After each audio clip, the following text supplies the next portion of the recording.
ಎಲ್ಲರಿಗೂ ನಮಸ್ಕಾರ.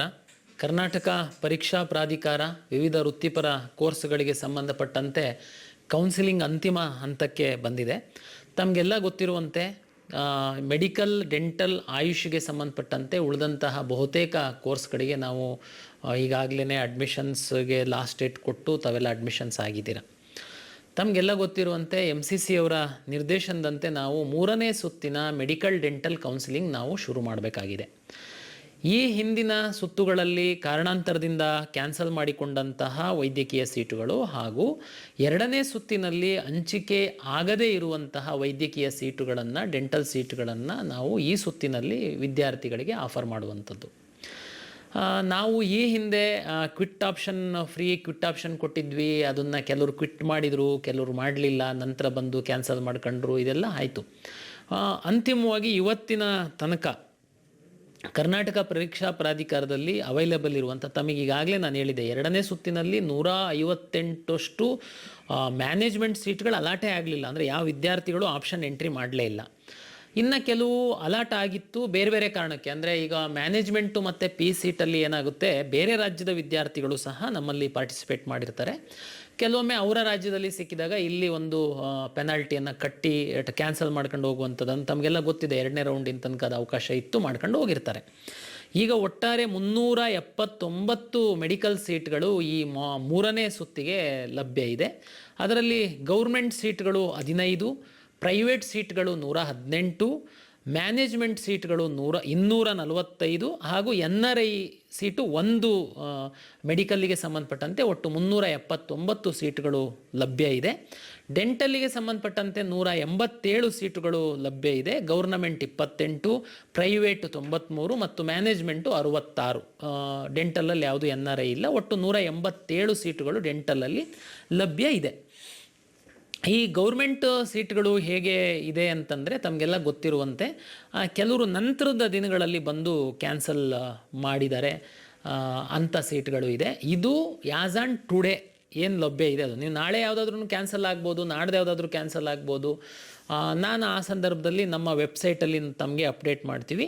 ಈ ಮೆಡಿಕಲ್ ಸೀಟ್ಸ್ದು ಏನು ಬೈಫರ್ಕೇಷನ್ ಇದೆ, ಕಾಲೇಜು ವಾರು ಯಾವುದಾದ್ರೂ ಕೆಟಗರಿದು ಯಾವುದಾದ್ರೂ ಕ್ಯಾನ್ಸಲ್ ಆಗಿತ್ತು ಅಂತಂದರೆ ಅದೇ ಕೆಟಗರಿಗೆ ನಾವು ಈ ರೌಂಡಲ್ಲಿ ಆಫರ್ ಮಾಡುವಂಥದ್ದು. ಅದ್ರದ್ದು ಎಲ್ಲ ವಿವರ, ಅವೈಲಬಲ್ ಸೀಟ್ದು ವಿವರವನ್ನು ನಾವು ನಮ್ಮ ವೆಬ್ಸೈಟಲ್ಲಿ ಪಬ್ಲಿಷ್ ಮಾಡಿದ್ದೀವಿ. ತಾವು ಒಮ್ಮೆ ಪರಿಶೀಲಿಸ್ಕೊಳ್ಳಿ. ಓಕೆ, ಈಗ 3ನೇ ಸುತ್ತಿನ ಮೆಡಿಕಲ್ ಡೆಂಟಲ್ ಕೌನ್ಸಿಲಿಂಗನ್ನು ನಾವು ಕಂಬೈನ್ ಮಾಡ್ತೀವಿ, ಮೆಡಿಕಲ್ ಮತ್ತು ಡೆಂಟಲಿಗೆ ಸಂಬಂಧಪಟ್ಟಂತೆ. ಈಗಾಗಲೇ ನಾವು ನ್ಯೂ ರಿಜಿಸ್ಟ್ರೇಷನ್ನಿಗೆ ಅವಕಾಶ ಕೊಟ್ಟಿದ್ವಿ. ಅದರಂತೆ 2000 ವಿದ್ಯಾರ್ಥಿಗಳು ನ್ಯೂ ರಿಜಿಸ್ಟ್ರೇಷನ್ ಮಾಡಿದರು. ಅವ್ರದ್ದು ಡಾಕ್ಯುಮೆಂಟ್ ವೆರಿಫಿಕೇಷನ್ನು ಅಗತ್ಯ ಯಾರ್ದಿತ್ತು ಅಂದರೆ A ಕ್ಲಾಸಲ್ಲಿದ್ದವ್ರದ್ದು, ಅವ್ರದ್ದನ್ನು ಸಹ ನಾವು ಈಗಾಗಲೇ ಮಾಡ್ತಾಯಿದ್ದೀವಿ. ಅವರೆಲ್ಲರೂ ಸಹ ಇದರಲ್ಲಿ ಪಾರ್ಟಿಸಿಪೇಟ್ ಮಾಡ್ತಾರೆ. ಅದಲ್ಲದೆ ಯಾರೆಲ್ಲ ಪಾರ್ಟಿಸಿಪೇಟ್ ಮಾಡ್ಬೋದು, ಸಾಕಷ್ಟು ತಮಗೆ ಗೊಂದಲ ಇರುತ್ತೆ. ಮೆಡಿಕಲ್ಲಿಗೆ ಸಂಬಂಧಪಟ್ಟಂತೆ ಈಗಾಗಲೇ ತಾವು ಅಡ್ಮಿಷನ್ ಆಗಿರುವಂಥವರು ಸಹ ಭಾಗವಹಿಸಬಹುದು. ಆದರೆ ಯಾರು ವೆಟರ್ನರಿ ಇರ್ಬೋದು, ಇಂಜಿನಿಯರಿಂಗ್ ಇರ್ಬೋದು, ನರ್ಸಿಂಗ್ ಇರ್ಬೋದು, ಆಯುಷ್ ಇರ್ಬೋದು, ಡೆಂಟಲ್ ಇರ್ಬೋದು, ತಾವುಗಳು ಅಡ್ಮಿಷನ್ ಆಗಿದ್ದೀರಾ, ತಾವು ಸಹ ಮೆಡಿಕಲ್ಲಿಗೆ ಮಾತ್ರ ತಾವು ಭಾಗವಹಿಸ್ಬೋದು. ಬಟ್ ಈಗಲೇ ನೀವು ಭಾಗವಹಿಸೋದಕ್ಕೆ ಮೊದಲು ತಮ್ಮ ಕಾಲೇಜಲ್ಲಿ ದಾಖಲೆಗಳನ್ನ ತೆಗೆದುಕೊಂಡು ಬರುವಂಥದ್ರ ಬಗ್ಗೆ ತಾವು ಈಗಲೇ ಕಾಲೇಜಲ್ಲಿ ಮಾತಾಡ್ಕೊಳ್ಳಿ. ಆಮೇಲೆ ಅವರು ನಿಮಗೆ ತೊಂದರೆ ಮಾಡಬಾರ್ದು, ಒಮ್ಮೆ ಅವರಿಗೆ ಹೇಳಿ. ಬಟ್ ನಾವಂತೂ ಮೆಡಿಕಲ್ಲಿಗೆ ಈ ಎಲ್ಲ ಕೆಟಗರಿಯವರಿಗೆ ಹಾಗೂ ಈಗಾಗಲೇ ಯಾರು ಅಡ್ಮಿಷನ್ ಆಗಿಲ್ಲ ಅಂದರೆ ಸೀಟ್ ಯಾರ ಕೈಯಲ್ಲಿ ಇಲ್ಲ ಮೆಡಿಕಲ್ ಸೀಟು, ಅವ್ರುಗಳಿಗೆ ಅವಕಾಶ ಕೊಟ್ಟಿದ್ದೀವಿ.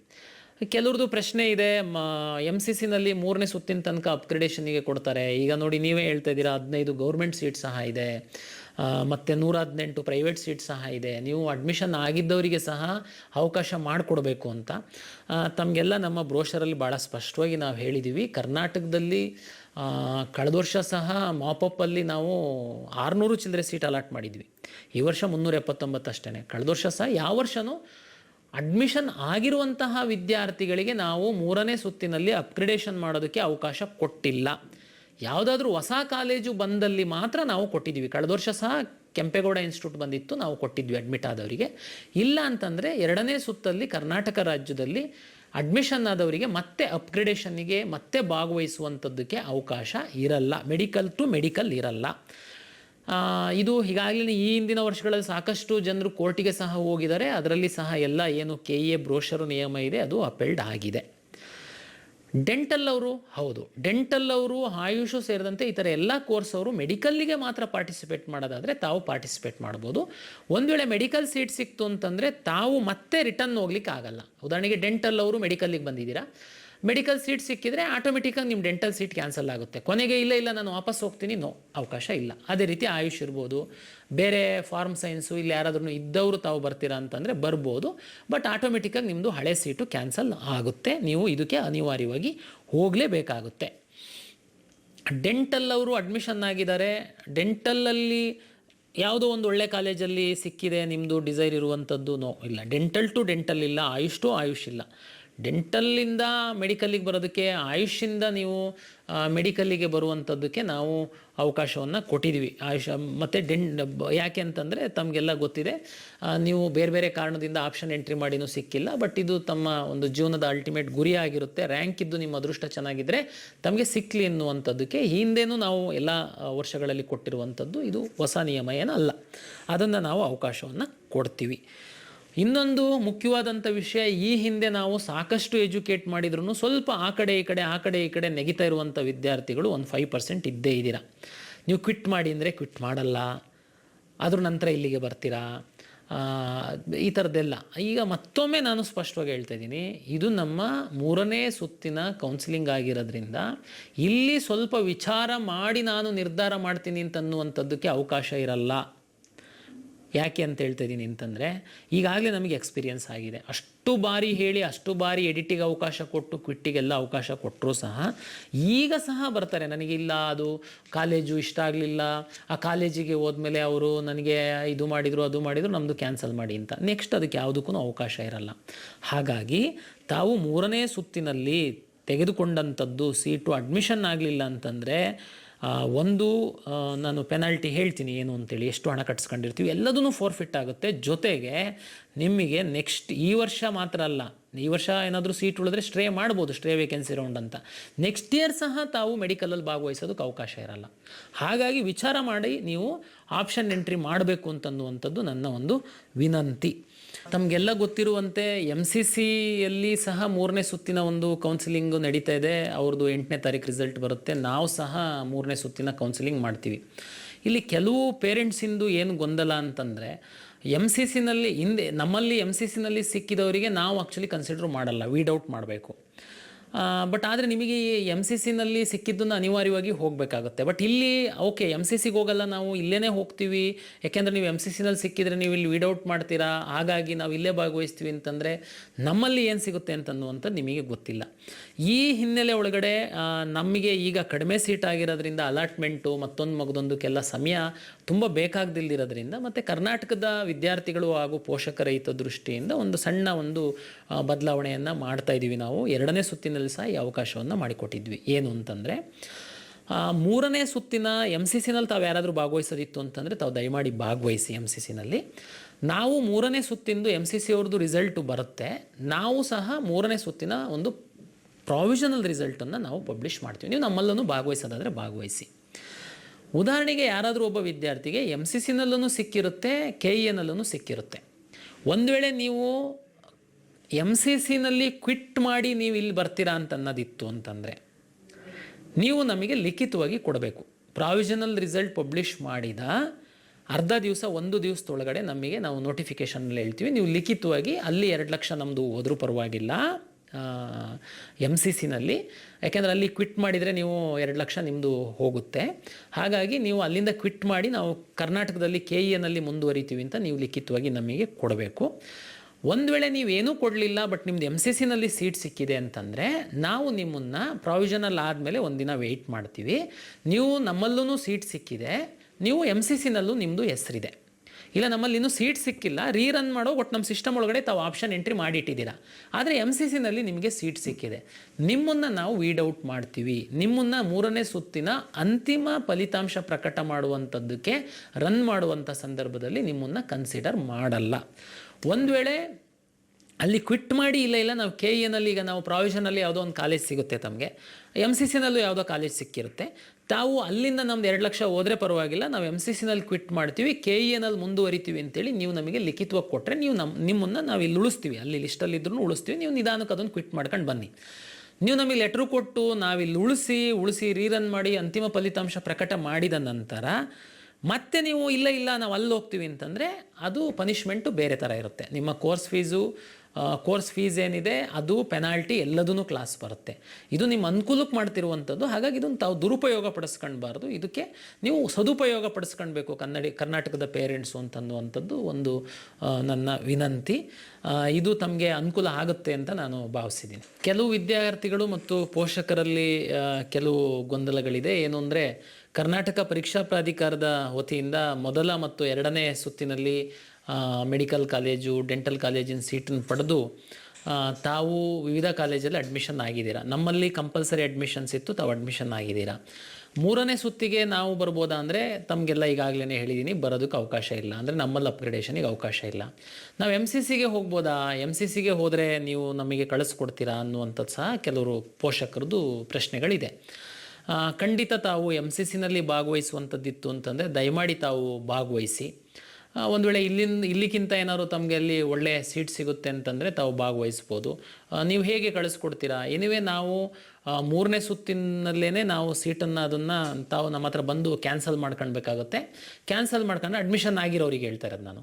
ಕ್ಯಾನ್ಸಲ್ ಮಾಡ್ಕೊಂಡ್ರೆ ನೀವು ಕಾಲೇಜಲ್ಲಿ ಹೋಗಿ ದಾಖಲೆಗಳನ್ನು ತಗೊಂಡು ಹೋಗ್ಬೋದು. ಏನು ಕ್ಯಾನ್ಸಲೇಷನ್ ಫೀಸು ತಮಗೆ ಗೊತ್ತು. ಈಗಾಗಲೇ ನಾವು ಆ ಸೀಟನ್ನು ಮೂರನೇ ಸುತ್ತಲ್ಲೇ ಕನ್ಸಿಡರ್ ಮಾಡ್ತಿರೋದ್ರಿಂದ ನಾವು ನಿಮಗೆ MCCನಲ್ಲಿ ಸಿಕ್ಕಿರುವಂಥದ್ದಕ್ಕೋಸ್ಕರ ನೀವು ದಾಖಲೆನ ಹಾಜರುಪಡಿಸಿ ನಮ್ಮಲ್ಲಿ ಕ್ಯಾನ್ಸಲ್ ಮಾಡಿಕೊಂಡ್ರೆ ತಾವೇನು ಕಾಶ್ ಆ್ಯಂಡ್ ಡೆಪಾಸಿಟ್ ನಾವು 1 ಲಕ್ಷ ಅಂತ ಹೇಳ್ತಾ ಇದ್ವಿ, ಅಷ್ಟನ್ನು ನಾವು ಫೋರ್ಫಿಟ್ ಮಾಡ್ಕೊಂಡು ತಮಗೆ ಕ್ಯಾನ್ಸಲೇಷನ್ ಮಾಡಿಕೊಡ್ತೀವಿ. ತಾವು MCCಗೆ ಹೋಗಬಹುದು.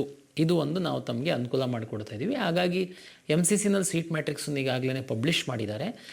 ತಮಗೆ ಏನಾದ್ರೂ ಸೂಕ್ತವಾಗಿರುವಂತಹ ಸೀಟ್ಗಳು ಯಾವುದಾದ್ರೂ ಕಾಲೇಜಲ್ಲಿ ಸಿಗುತ್ತೆ ಅಂತಂದರೆ ನೀವು ಟ್ರೈ ಮಾಡೋದಿತ್ತು ಅಂತಂದರೆ ತಾವು ಟ್ರೈ ಮಾಡ್ಬೋದು. ನಮ್ಮಲ್ಲಿ ನಿಮಗೆ ಕ್ಯಾನ್ಸಲೇಷನ್ ಮಾಡಿ ಕೊಡ್ತೀವಿ. ತಾವು ಅಲ್ಲಿಗೆ ಹೋಗಿ ಸೀಟನ್ನು ಪಡೆಯುವಂಥದ್ದಕ್ಕೆ ಅನುಕೂಲ ಮಾಡಿಕೊಡ್ತೀವಿ.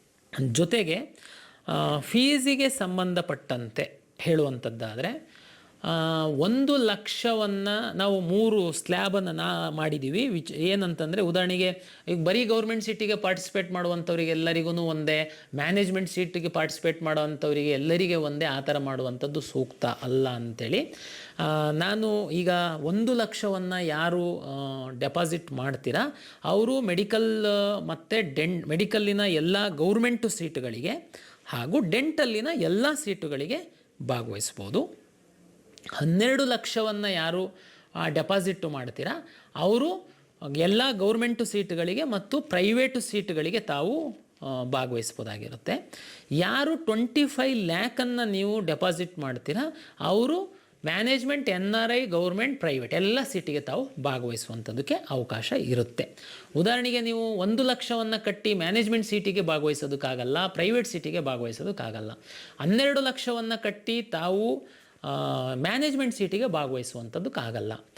ಹಾಗಾಗಿ ನೀವು ಇದನ್ನು ವಿಚಾರ ಮಾಡಿ ಆಪ್ಷನ್ ಎಂಟ್ರಿ ಮಾಡಬೇಕಾಗುತ್ತೆ. ನಾನೀಗ ಹೇಳ್ದಂಗೆ ಉದಾಹರಣೆಗೆ 25 ಲಕ್ಷವನ್ನು ಕಟ್ಟಿ ತಾವು ಅವೈಲೇಬಲ್ ಮ್ಯಾನೇಜ್ಮೆಂಟ್ ಸೀಟ್ಗಳನ್ನು ಹಾಕಿ ನಂತರ ಒಂದು ಸೀಟ್ ಅಲಾಟ್ಮೆಂಟ್ ಆದಮೇಲೆ ಇಲ್ಲ ನಂದು ಫಸ್ಟು ಪ್ರಿಯಾರಿಟಿ ಬೇರೆ ಇತ್ತು, ಅದು ಸಿಕ್ಕುತ್ತೆ ಅಂತ ನಾನು ಹಾಕಿದ್ದೆ, ಅದು ಸಿಕ್ಕಿಲ್ಲ, ನನಗೆ 4ನೇ ಪ್ರಿಯಾರಿಟಿ ಸಿಕ್ಕಿದೆ, ಇಲ್ವ ನಾನು 10 ಹಾಕಿದ್ದೆ 10ರಲ್ಲಿ 10ನೇ ಪ್ರಿಯಾರಿಟಿ ಸಿಕ್ಕಿದೆ, ಹಂಗಾಗಿ ನನಗೆ ಬೇಕಾಗಿಲ್ಲ ಅಂದರೆ ನಿಮ್ದು 25 ಲಕ್ಷ ರೂಪಾಯಿ ಹೋಗುತ್ತೆ. ಇಲ್ಲಿ ಯಾವುದು ಕಾಂಪ್ರಮೈಸ್ ಇಲ್ಲ. ಮತ್ತು ಈ ನೆಕ್ಸ್ಟ್ ಇಯರು ಸಹ ನಿಮಗೆ, ಈ ವರ್ಷ ಸಹ ನೆಕ್ಸ್ಟ್ ಇಯರ್ ಯಾವುದೇ ನೀಟ್ ಕೌನ್ಸಿಲಿಂಗಲ್ಲಿ ಭಾಗವಹಿಸೋದ್ರಿಂದ ನಿಮಗೆ ಬಾರ್ ಆಗುತ್ತೆ. ನಮ್ಮಲ್ಲಿ ಮಾತ್ರ ಅಲ್ಲ, MCCನಲ್ಲಿ ಸಹ ಅವ್ರು ನಮಗೆ ಲಿಸ್ಟನ್ನು ಕೇಳ್ತಾರೆ, ನಾವು ಕಳಿಸ್ಕೊಡ್ತೀವಿ. ಹಾಗಾಗಿ ನೀವು ವಿಚಾರ ಮಾಡಿ ಇಂಥ ಕಾಲೇಜಿಗೆ ಸೀಟ್. ಈಗ ನೋಡಿ, ಎಲ್ಲ ನಾವು ಸೀಟ್ ಮ್ಯಾಟ್ರಿಕ್ಸ್ ಹಾಕಿದ್ದೀವಿ, ಯಾವ್ಯಾವುದು ಕಾಲೇಜಲ್ಲಿ ಸೀಟ್ ಇದೆ ಅನ್ನೋದು ಗೊತ್ತಿದೆ. ಆದರೆ ಕೆಲವು ಕಾಲೇಜಿಗೆ ರೇಟಿಂಗ್ಸ್ ಇಲ್ಲ, ಅಲ್ಲಿ ನಿಮಗೆ ಹೋಗಿ ನೋಡಿದ್ದೀರಾ, ನಿಮಗೆ ಕಂಫರ್ಟಬಲ್ ಇಲ್ಲ, ತೃಪ್ತಿ ಇಲ್ಲ, ದಯಮಾಡಿ ಹಾಕಕ್ಕೆ ಹೋಗಬೇಡಿ. ನೀವು ನಿರ್ಧಾರ ಬೇರೆ ಮಾಡಿ. ಇಂಥ ಕಾಲೇಜು ಸಿಕ್ಕಿದರೆ ಮಾತ್ರ ನಾನು ಹೋಗ್ತೀನಿ ಅಂತನ್ನುವಂಥದ್ದಿತ್ತು ಅಂತಂದರೆ ಅಂಥದ್ದನ್ನು ಮಾತ್ರ ಹಾಕಿ ಅಂತನ್ನುವಂಥದ್ದು ನನ್ನ ಒಂದು ವಿನಂತಿ ತಮಗೆ. ಯಾಕೆಂದರೆ ನಾವು ಈಗಾಗಲೇ ಭಾಳಷ್ಟು ಎಕ್ಸ್ಪೀರಿಯೆನ್ಸ್ ಮಾಡಿದ್ದೀವಿ. ನಾವು ಎಷ್ಟೇ ಹೇಳಿದರೆ ಸಹ ಈ ಥರ ಮಾಡಿ ನಂದು ಕೊನೇ ಸಂದರ್ಭದಲ್ಲಿ ಬಂದು ಇಲ್ಲ ನನಗೆ ಬೇಡ. ಈಗ ಅದಕ್ಕೆ ಅವಕಾಶ ಇರಲ್ಲ. ದೊಡ್ಡ ಅಮೌಂಟ್ ಕಟ್ಟಿರ್ತೀರ ತಾವು, ಎಲ್ಲ ಫೋರ್ಫಿಟ್ ಮಾಡಿಬಿಡ್ತೀವಿ ನಾವು. ಕಷ್ಟಪಟ್ಟಿದ್ದು ಹಣ ಇರುತ್ತೆ.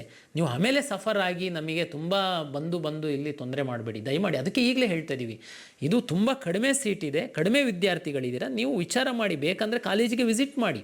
ನಿಮಗೆ ಖುಷಿ ಇದೆ ಕಾಲೇಜು ಸಿಕ್ಕಿದರೆ ಹೋಗ್ತೀನಿ ಅಂತಂದರೆ ಮಾತ್ರ ತಾವು ಹಾಕಬೇಕು ಅಂತನ್ನುವಂಥದ್ದು ನನ್ನ ಒಂದು ವಿನಂತಿ ತಮಗೆ. ಅದೇ ರೀತಿ ಆಯುಷಿಗೆ ಸಂಬಂಧಪಟ್ಟಂತೆ ಕೌನ್ಸಿಲಿಂಗ್ ನಾವು ಇದ್ರದ್ದು ರಿಸಲ್ಟ್ ಬಂದ ನಂತರ ನಾವು ಆಯುಷ್ದು ಮಾಡ್ತೀವಿ. ಯಾರು ಆಯುಷ್ ಆಸ್ಪಿರೆಂಟ್ಸ್ ಇದ್ದೀರಾ ತಾವು ಇನ್ನೊಂದು ವಾರ ವೆಯ್ಟ್ ಮಾಡಬೇಕಾಗುತ್ತೆ ಅಂತನ್ನುವಂಥದ್ದನ್ನು ಹೇಳ್ತೀನಿ. ಇದು ಮುಗಿದ ಮೇಲೆ ಅದನ್ನು ಮಾಡ್ತೀವಿ. ಆಮೇಲೆ ಒಂದು ಫಾರ್ಮ್ ಸೈನ್ಸಿಂದ ಒಂದು 25 ಸೀಟ್ ಉಳಿದಿದೆ ಅಂತೇಳಿ ಹೇಳಿದ್ದಾರೆ. ಅದನ್ನು ಮೆಡಿಕಲ್ ಡೆಂಟಲ್ ಆದಮೇಲೆ ನಾವು ಅದೊಂದು 25 ಸೀಟಿಗೆ ನಾವು ಮಾಡ್ತೀವಿ. ಈಗ ಒಂದು ಆಪ್ಷನ್ ಎಂಟ್ರಿ ನಡೀತಾ ಇದೆ. ತಮಗೆಲ್ಲ ಗೊತ್ತಿರುವಂತೆ ನರ್ಸಿಂಗು ನಾವು ಮುಗಿಸಿದ್ವಿ ಎಲ್ಲ, ಬಟ್ ಸರ್ಕಾರ ಮತ್ತೆ ಒಂದು 1785 ಯಾವ್ಯಾವುದೋ ಕಾಲೇಜಲ್ಲಿ ಒಂದಷ್ಟು ಸರ್ಕಾರಿ ಸೀಟ್ಗಳನ್ನು ಕೊಟ್ಟಿದ್ದೀವಿ ಮಾಡಬೇಕು ಅಂತ ಹೇಳೋ ಹೊತ್ತಿಗೆ ಅಂತಿಮವಾಗಿ ನಾವು ನರ್ಸಿಂಗ್ ಕಾಲೇಜಿಂದೊಂದು ಆಪ್ಷನ್ ಎಂಟ್ರಿ ಮಾಡ್ತಾ ಇದ್ದೀವಿ. ನರ್ಸಿಂಗಿಗೆ ಸಂಬಂಧಪಟ್ಟಂತೆ ತುಂಬ ವಿದ್ಯಾರ್ಥಿಗಳು ನಮ್ಮ ಹತ್ರ ಬರ್ತೀರಾ, ಕಾಲೇಜ್ ಸರಿ ಇಲ್ಲ, ದೂರ ಇದೆ ಮನೆಯಿಂದ. ಇದು ಸಹ ಅಂತಿಮವಾಗಿದೆ. ಇದು ಸೀಟ್ ಬ್ಲಾಕಿಂಗ್ ಥರ ಆಗಿಬಿಡುತ್ತೆ. ನೀವೇನಾದರೂ ಸೀಟ್ ತಗೊಂಡು ಕಾಲೇಜಿಗೆ ಹೋಗಿಲ್ಲ ಅಂದರೆ ಅದು ಕಾಲೇಜ್ ಪಾಲಾಗುತ್ತೆ. ನೆಕ್ಸ್ಟು ನಿಮಗೆ ಪನಿಷ್ಮೆಂಟ್ ಇದೆ. ಹಾಗಾಗಿ ನೀವು ನರ್ಸಿಂಗ್ ಕಾಲೇಜಿಗೆ ಯಾರು ಆಪ್ಷನ್ ಎಂಟ್ರಿ ಮಾಡ್ತಾ ಇದ್ದೀರಾ ಈ ಸುತ್ತಲ್ಲಿ, ತಾವು ದಯಮಾಡಿ ನಿಮಗೆ ಇಷ್ಟ ಇದ್ದರೆ ಮಾತ್ರ ಆ ಕಾಲೇಜಿಂದು ಆಪ್ಷನ್ ಎಂಟ್ರಿ ಮಾಡಿ. ಸಿಕ್ಕಿದ ಮೇಲೆ ಮತ್ತೆ ಕ್ಯಾನ್ಸಲೇಷನ್ ಇರಲ್ಲ. ತಾವು ಕಡ್ಡಾಯವಾಗಿ ಹೋಗಿ ಕಾಲೇಜಿಗೆ ಅಡ್ಮಿಷನ್ ಆಗಬೇಕಾಗುತ್ತೆ. ಇದು ಈ ಸುತ್ತಿಗೆ ಸಂಬಂಧಪಟ್ಟಂತೆ. ಹಾಗಾಗಿ ಮೆಡಿಕಲ್ಲು ಡೆಂಟಲ್ಲು ಕಂಬೈನ್ಡ್ ಆಗಿ ನಾವು 3ನೇ ಸುತ್ತಿನ ಕೌನ್ಸಿಲಿಂಗ್ ಮಾಡ್ತಾಯಿದ್ದೀವಿ. ತಾವು ವಿಚಾರ ಮಾಡಿ ನೀವು ಆಪ್ಷನ್ ಎಂಟ್ರಿ ಮಾಡಬೇಕು ಅಂತೇಳಿ ನಾನು ತಮ್ಮಲ್ಲಿ ವಿನಂತಿಯನ್ನು ಮಾಡಿಕೊಳ್ತೇನೆ. ತಾವು ಸೀಟ್ ಸಿಕ್ಕಿದ ಮೇಲೆ ಕಡ್ಡಾಯವಾಗಿ ಕಾಲೇಜಿಗೆ ಹೋಗಬೇಕಾಗುತ್ತೆ ಅನ್ನುವಂಥದ್ದನ್ನು ತಾವು ನೆನಪಲ್ಲಿ ಇಟ್ಕೊಂಡು ಆಪ್ಷನ್ ಎಂಟ್ರಿ ಮಾಡಬೇಕು ಅಂತೇಳಿ ನಾನು ತಮ್ಮಲ್ಲಿ ವಿನಂತಿಯನ್ನು ಮಾಡಿಕೊಳ್ತೀನಿ. ಮತ್ತೊಮ್ಮೆ ಎಲ್ಲ ಪೋಷಕರಿಗೆ ಹಾಗೂ ವಿದ್ಯಾರ್ಥಿಗಳಿಗೆ ಪ್ರಾಧಿಕಾರದ ವತಿಯಿಂದ ನಮಸ್ಕಾರಗಳು.